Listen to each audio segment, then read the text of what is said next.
Bonjour, aujourd'hui 1535, Jacques Cartier au Canada. Nous naviguâmes avec un temps à notre gré jusqu'au 2e jour d'octobre, où nous arrivâmes à Hochelaga, tout près d'une montagne labourée et fort fertile, de sur laquelle on voit fort loin. Nous nommâmes cette montagne le Mont Royal.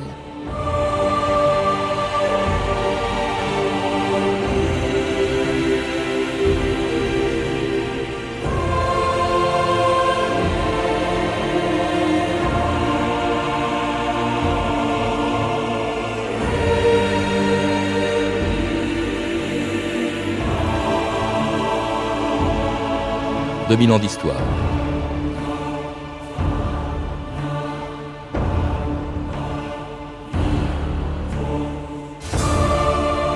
Le 2 octobre 1535, sur le Saint-Laurent, une poignée de marins français découvre le site d'un village indien, Hochelaga, devenu aujourd'hui une ville de plus de 3 millions d'habitants, Montréal. C'est l'aboutissement d'une aventure commencée 18 mois plus tôt, le 20 avril 1534. Ce jour-là, 2 navires de 60 tonneaux, commandés par Jacques Cartier, le Triton et le Goéland, quittent le port de Saint-Malo.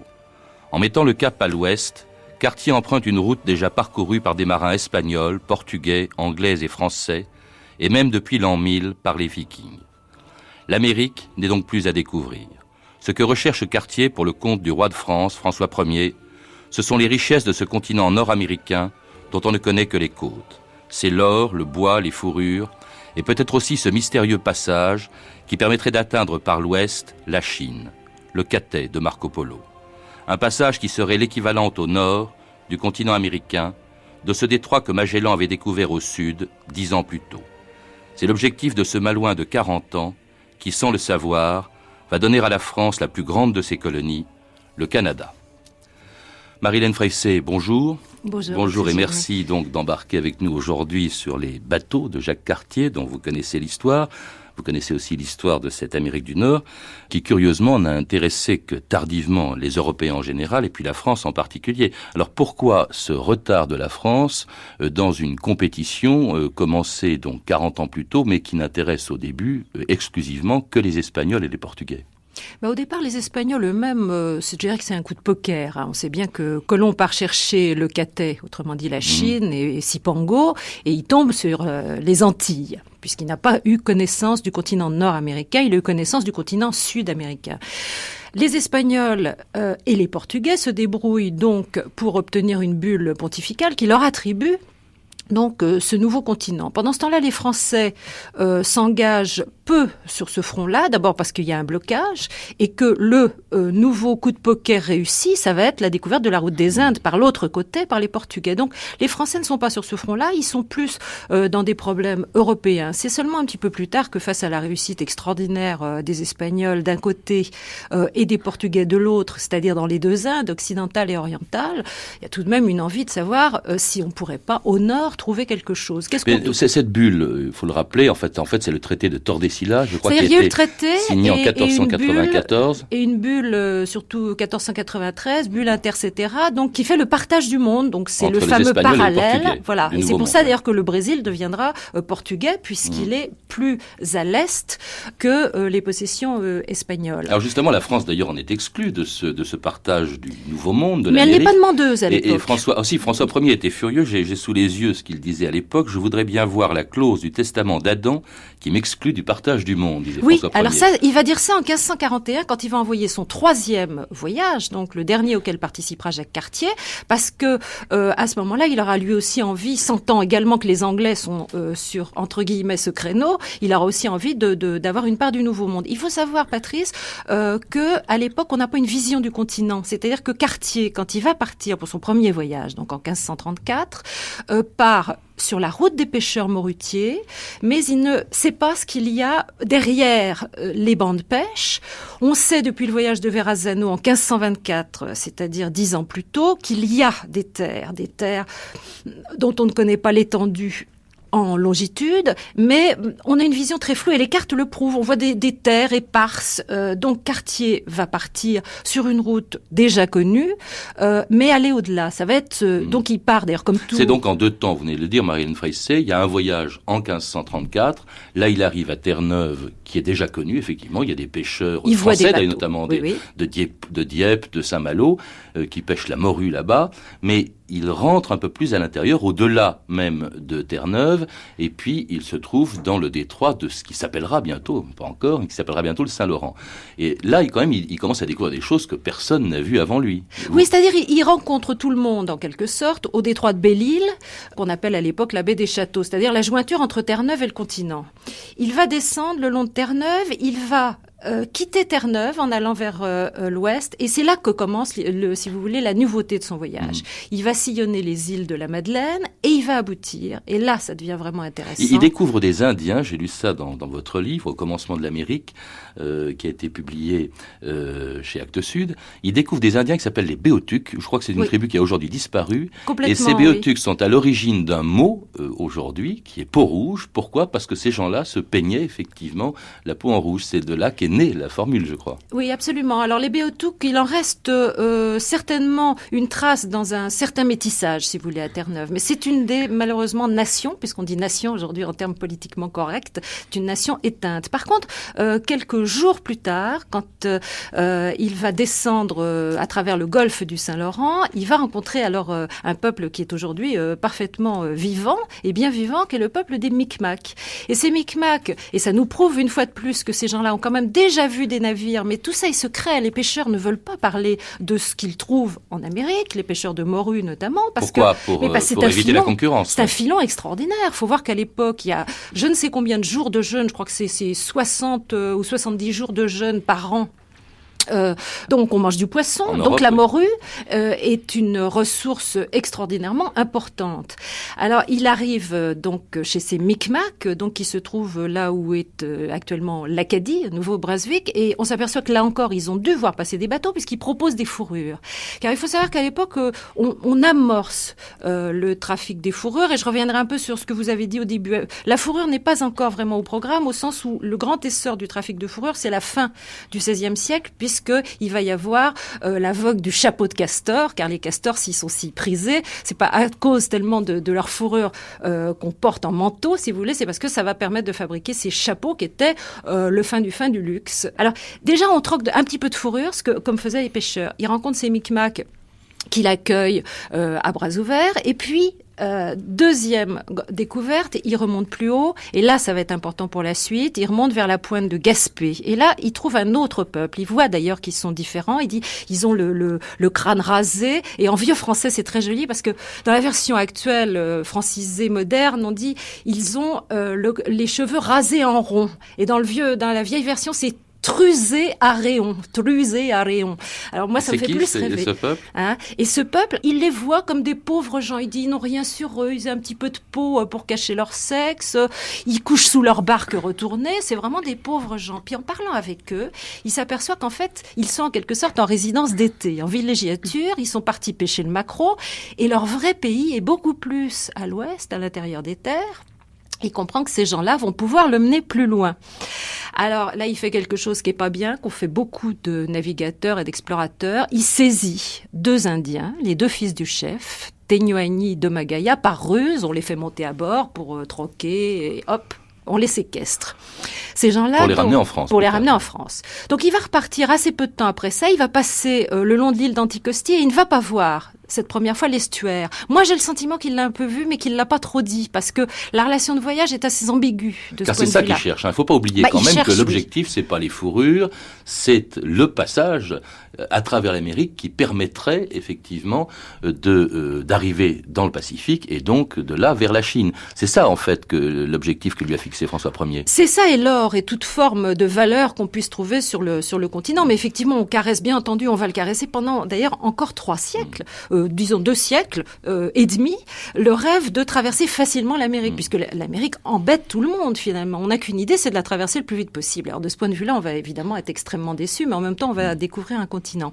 Donc il se saisit de ces 2 Indiens qu'il va ramener à Saint-Malo, et ça c'était une chose courante, parce que d'abord, ça donnait une preuve qu'on était bien allé loin. Ensuite, c'était une forme, pardonnez-moi le terme, mais c'est vraiment comme ça que c'était perçu, une forme d'échantillon. Si vous voulez, on rapportait un ou des sauvages, comme on rapportait des oiseaux, des plantes, pour montrer les curiosités. Vous savez, on était à l'époque du cabinet de curiosité. Les hommes, d'une certaine manière, faisaient partie de ça. Alors, ces deux sauvages, entre guillemets, on les appelait comme ça à l'époque, passent l'hiver à Saint-Malo et là vont livrer des informations, puis un petit peu apprendre le français, parce que l'idée, c'est d'en faire aussi ce qu'on appelait des truchements à l'époque, des interprètes. Bon. Et ils vont dire, nous habitons un pays qui est beaucoup plus loin à l'ouest, et derrière, alors là, on est dans le flou, mais il parle de richesse et il parle d'un certain royaume de Saguenay où il y aurait notamment un métal jaune. Alors, il y aura une ambiguïté entre le cuivre et l'or.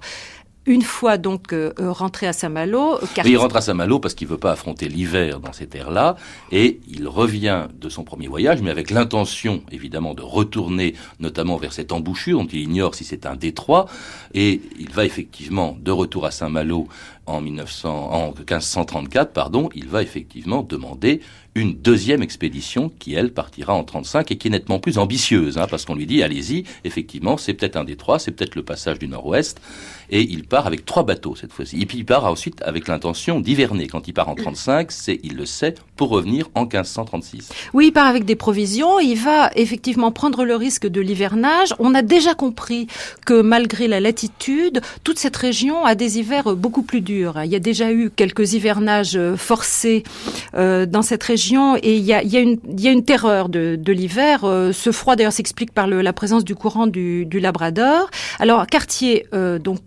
ramène ces 2 Indiens. On est obligé de passer un petit peu rapidement sur le deuxième itinéraire. Ça se passe moins bien d'ailleurs. À l'aller, il avait fait très vite. Il avait mis, je crois, 25 jours à effectuer la traversée. Là, ça va être difficile. Il y aura des tempêtes. Bref, il reprend quand même, en gros, le même trajet qui est celui des pêcheurs. Et quand il va toucher... Ça devient banal de traverser l'Atlantique à cette époque-là déjà. À l'époque, il y a beaucoup de monde déjà. Ouais. On parle de plusieurs centaines de bateaux. Les marins se croisent. Et d'ailleurs, il y a parfois des réactions déjà d'hostilité de certains autochtones parce qu'il y a eu des abus, il y a eu des viols de femmes, il y a eu des vols déjà de fourrure et parfois de nourriture.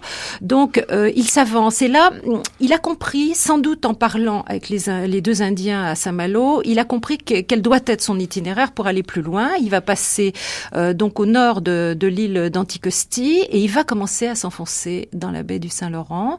Il va nommer d'ailleurs Saint-Laurent une petite baie. Au départ, c'est pas lui qui baptise le fleuve. Il nomme le jour de la fête de Saint-Laurent une petite baie et puis par extrapolation, c'est tout le fleuve qui va être nommé de ce nom. Pour l'instant, lui, il l'appelle la rivière de Canada parce qu'il va bientôt arriver dans la patrie de ces 2 prisonniers qui tout d'un coup comprennent les Indiens qu'on croise en accostant et donc on comprend que ils sont près de chez eux. Donc il s'enfonce dans le Saint-Laurent, il arrive d'abord dans la région de l'actuel Québec.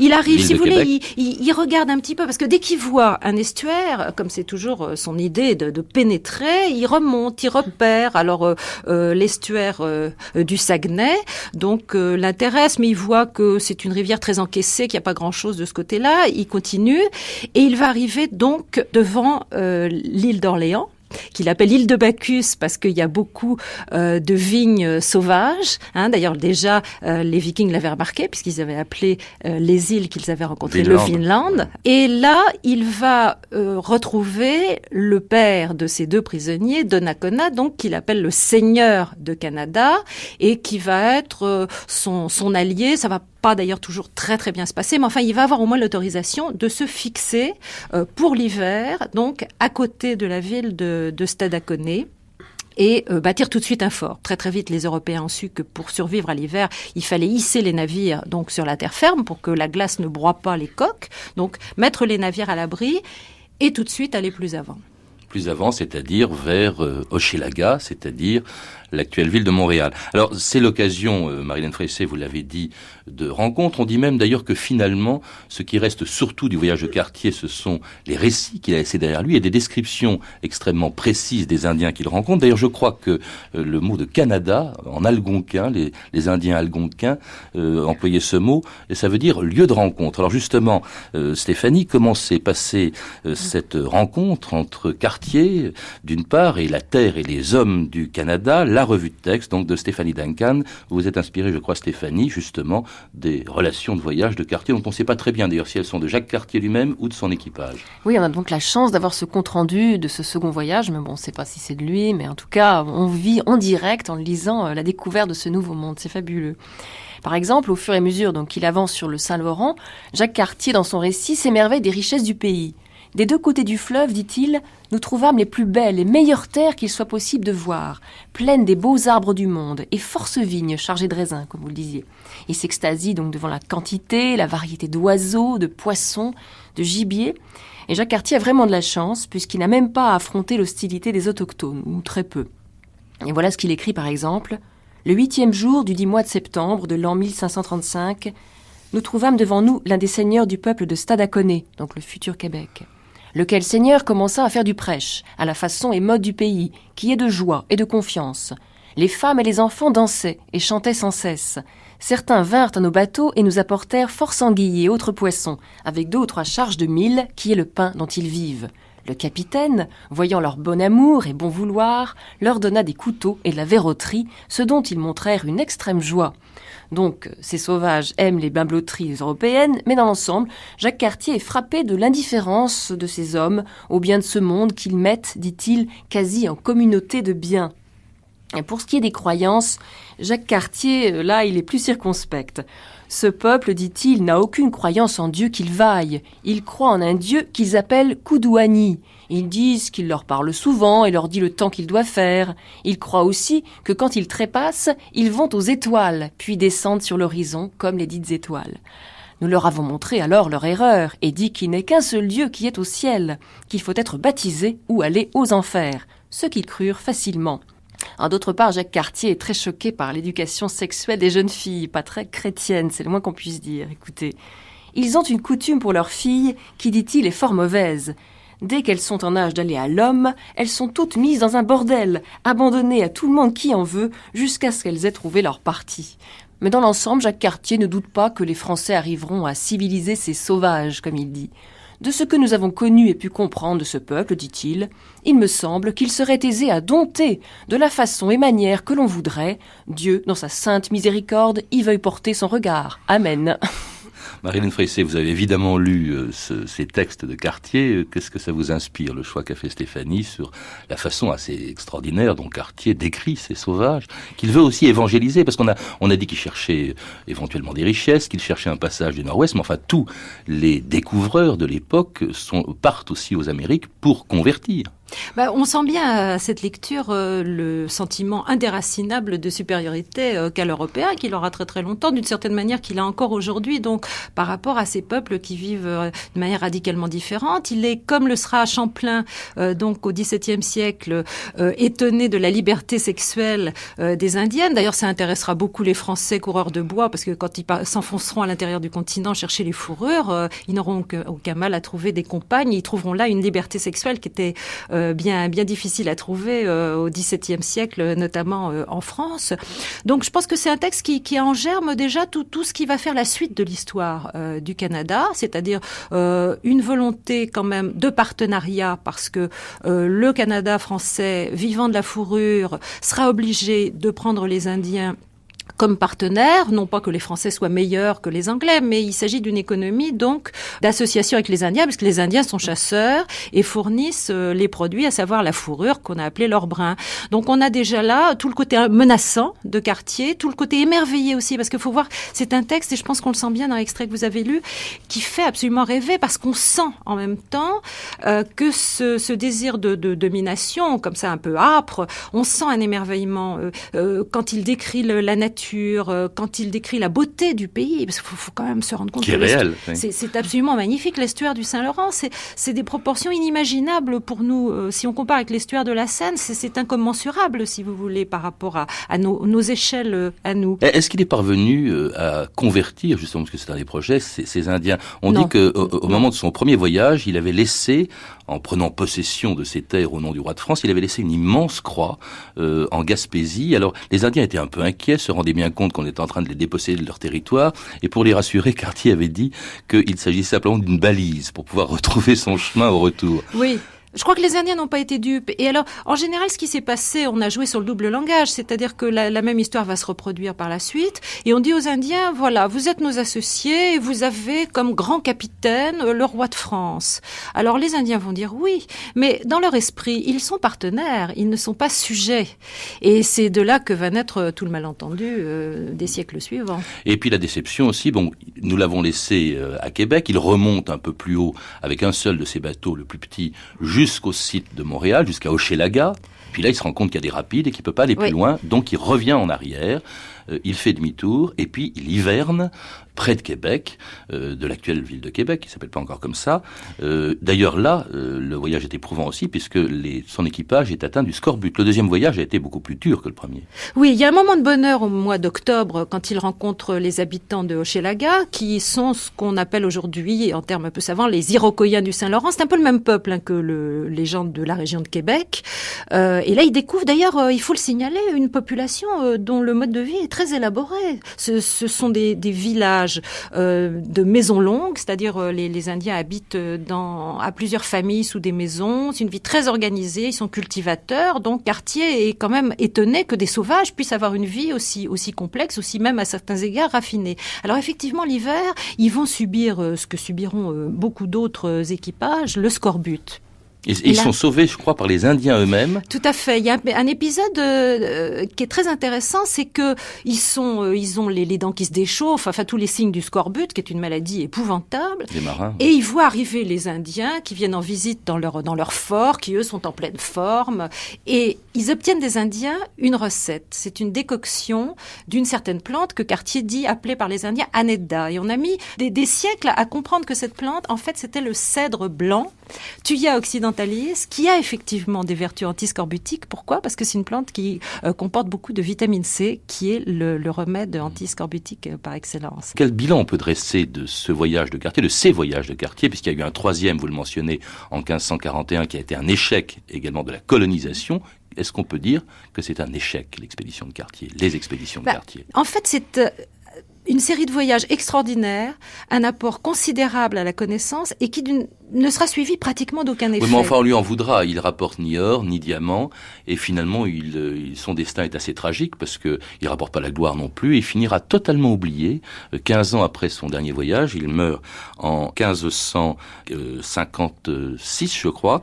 Oui, 1557, de la peste. 57. Et il y a la peste de à Saint-Malo. Totalement oublié, à Rothéneuf, près de Saint-Malo. Il meurt notable, disons. Il n'est pas discrédité, mais il n'aura plus jamais de grandes missions. Les acquis de Cartier figurent tout de même sur les cartes, mais il faut savoir que c'est quand même le 19e siècle qu'a redécouvert Cartier, comme beaucoup de ses explorateurs. Et notamment, je pense que la réémergence de Cartier est quand même due à la volonté des Québécois de se trouver une identité nationale, des héros. Alors évidemment, Jacques Cartier était un personnage idéal pour ça. Merci Marie-Hélène Fressé de nous avoir parlé de cette découverte du Canada par Jacques Cartier. C'était en 1535. Les autres événements de l'époque, que se passe-t-il au même moment dans le reste du monde, Stéphanie ? Déjà en Europe, toute l'Europe de l'Ouest est secouée par le mouvement de la Réforme et les guerres de religion. En 1521, l'Allemand Luther a rompu définitivement avec Rome. En 1536, en Suisse, Jean Calvin publie son texte fondateur. La France elle-même n'est pas épargnée, puisqu'en 1534, l'affaire des placards, c'est des affiches qui avaient été placardées à Amboise par les protestants, marque le début de la répression du protestantisme par François Ier. François Ier, qui est par ailleurs très occupé par les guerres d'Italie contre l'empereur Charles Quint. La Renaissance en France est déjà amorcée également. En 1532, Rabelais publie les faits et prouesses de Pantagruel avant de publier Gargantua. En 1537, la construction du château de Chambord est achevée. Et pendant ce temps-là, les conquistadors poursuivent leur progression au Pérou. L'année 1533 marque la fin de l'Empire Inca. Alors pendant que François Ier construit ses châteaux et ses luttes contre Charles Quint, effectivement, les Espagnols poursuivent leur conquête de l'Amérique. Cette émission se termine. C'était 1535, Jacques Cartier au Canada. Nous parlions avec Marie-Hélène Fressé, qui est l'auteur, entre autres, de 2 livres, Au commencement de l'Amérique, qui vient de sortir chez Actes Sud dans la collection Terre d'aventure, et de Découvreurs d'Amérique, 1492-1550, l'aventure, la rencontre, le pillage, chez Albin Michel.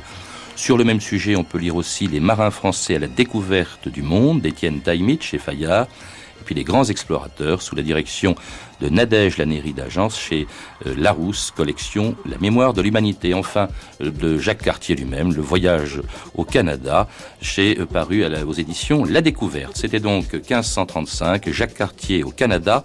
À la technique, Simone Ronget, documentation Rebecca de Nantes, revue de texte Stéphanie Duncan, une réalisation de Anne Kobilac. C'était 2 bilans d'histoire, une émission de Patrice Gélinet, accompagnée pour la circonstance par Robert Charlebois. Cartier, Cartier, oh Jacques Cartier, si t'avais navigué à l'envers de l'hiver. Cartier, Cartier, si t'avais navigué du côté de l'été, aujourd'hui on aurait toute la rue Sherbrooke bordée de cocotiers, avec perchés dessus des tas de perroquets, et tout le Mont-Royal couvert de bananiers, avec des petits singes qui se balanceraient le long du Saint-Laurent. On pourrait se baigner tout nu en plein hiver et se faire bronzer. Cartier, Cartier, oh Jacques Cartier, si t'avais navigué à l'envers de l'hiver. Cartier, Cartier, si t'avais navigué du côté de l'été, aujourd'hui on aurait le pont Victoria, tout de lianes tressées. On le traverserait en portant des paquets sur la tête, en riant et sans chaussures aux pieds. On jouerait du tam-tam et du ukulélé, et toute la rupie sentirait l'oranger, la menthe, le jasmin, le lotus, l'orchidée. Cartier, Cartier, oh Jacques Cartier, si t'avais navigué à l'envers de l'hiver. Cartier, Cartier, si t'avais navigué du côté de l'été, aujourd'hui on aurait sur l'avenue des Pins des girafes étonnées de voir des écureuils leur passer sous le nez, de gros éléphants blancs sur la rue des Lormiers et la place Ville-Marie en forme de minaret, des tempêtes de sable tout chaud et tout doré sur lequel en janvier il ferait bon rêver. Cartier, Cartier, oh Jacques Cartier, si t'avais navigué à l'envers de l'hiver. Cartier, Cartier, si t'avais navigué du côté de l'été, aujourd'hui on aurait Montréal à Dakar, Conakry ou Tanger, Montréal à Tokyo, Kyoto ou Kobe, Montréal à Aden, Fremantle ou Bombay, Montréal à Java, Bornéo, Papeete, Montréal à Phnom Penh, à Bangkok, à Hue, Montréal